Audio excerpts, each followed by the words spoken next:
జగన్ రాజకీయం చూస్తే అధికారంలోకి వచ్చిన తర్వాత విపరీతమైన ఊపు వైసీపీ శ్రేణుల్లో.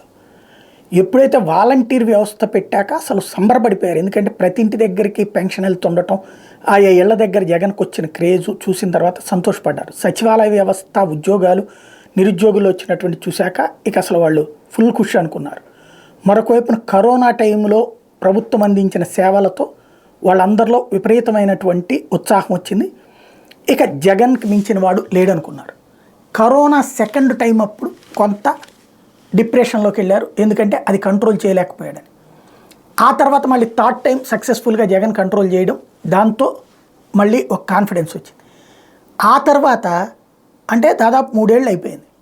ఈ 3 ఏళ్లలో పార్టీని నమ్ముకున్నందుకు తమకేదన్నా ప్రయోజనం లభిస్తుందా అంటే జగన్ మడికట్టేయడం వలన మద్యంలో వాటాలు లేవు, ఇసుకలో వాటాలు లేవు, అలాగే కాంట్రాక్ట్ లాంటి అతి పరిమితం, వీటన్నిటితో విరక్తి ప్రారంభమైంది.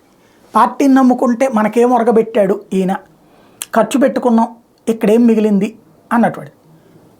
100 మంది ఉంటే 2కో 3కో ప్రయోజనం చేకూరింది, కానీ 97 మందికి ఏముండకపోయేటప్పటికి ఒక అసంతృప్తి ప్రారంభమైంది. ఈ అసంతృప్తి నేతల మీదకి వెళ్ళింది, ఏది ఎమ్మెల్యేల మీదకి, వాళ్ళ మీద.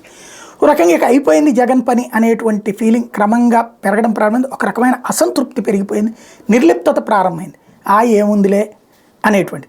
చివరికి ఒకానొక పర్టికులర్ స్టేజ్లోకి వచ్చేటప్పటికి జగన్ని దించకపోతే అతనికి తెలియదు మన వాల్యూ అనేంతటి కసిరేగింది. దాని పర్యవసానమే ఎమ్మెల్సీ ఎన్నికల్లో, గ్రాడ్యుయేట్ ఎన్నికల్లో ఎవ్వడూ పట్టించుకోకపోవడం, ఎమ్మెల్యేలు ఎంపీలు సీరియస్గా తీసుకుంటే గెలిచేయగలరనడానికి సాక్ష్యం అప్పుడే జరిగిన టీచర్ల ఎలక్షన్స్, అదే సందర్భంలో ఓడిపోయినటువంటి ఎమ్మెల్సీ ఎలక్షన్స్.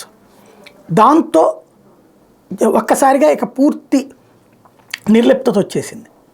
కానీ ఆ తర్వాత చంద్రబాబు అరెస్ట్ తర్వాత ఒక్కసారి రూటు మారింది. ఓ రకంగా అసంతృప్తితో రగులుతున్నటువంటి వాళ్ళకి, అంటే ఏం చేస్తున్నాడు ఈయన, అటు చూస్తే రాజకీయంగా చంద్రబాబు ఏమో రోజు రాయించుకోగలుగుతున్నాడు, ఏం చేయలేకపోతున్నాడు, కోర్టులో చూస్తే అన్ని మొట్టికాయలే అన్నటువంటి సిచ్యుయేషన్ నుంచి కోర్టుల్లో ఓ రకం పాజిటివ్ జడ్జిమెంట్ రావటం, చంద్రబాబు అరెస్టు, జైలుకి వెళ్ళటం. ఆ టైంలో తెలుగుదేశం శ్రేణులు నైరాశ్యంలో పడేటప్పటికి వైఎస్ఆర్ కాంగ్రెస్ పార్టీలో మళ్ళీ ఒక్కసారి చైతన్యం ప్రారంభమైంది.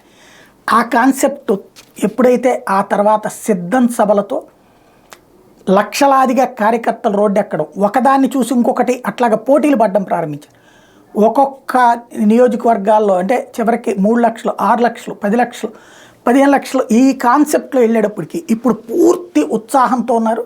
దానికి తోడు చంద్రబాబు వీళ్ళకి అదృష్టమయ్యారు. ఎందుకంటే బాబు ఎప్పుడైతే పవన్ కళ్యాణ్ వెంట పడుతూ తిరగడంతో ఓహో వీళ్ళిద్దరికంటే జగనే పవర్ఫుల్ అనుకుంటా అన్నటువంటి రూట్ వచ్చింది.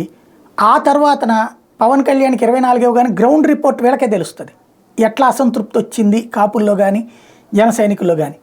దెన్ మావాడే కరెక్ట్ అన్నటువంటి ఫీలింగ్కి వచ్చారు.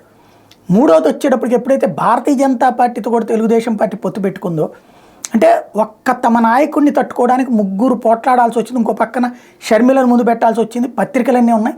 అంటే ఇంతమంది కలిసి మా వాడి మీద పడుతున్నారంటే మా వాడు చాలా స్ట్రాంగ్ అన్న ఫీలింగ్ వచ్చింది. దానికి సిద్ధం సభలు ఊతం ఇచ్చినాయి. అదే ఇప్పుడు వైఎస్ఆర్ కాంగ్రెస్ పార్టీ వర్గాలకి చంద్రబాబు తెచ్చిపెట్టినటువంటి ఒక చైతన్యం అని చెప్పాలి.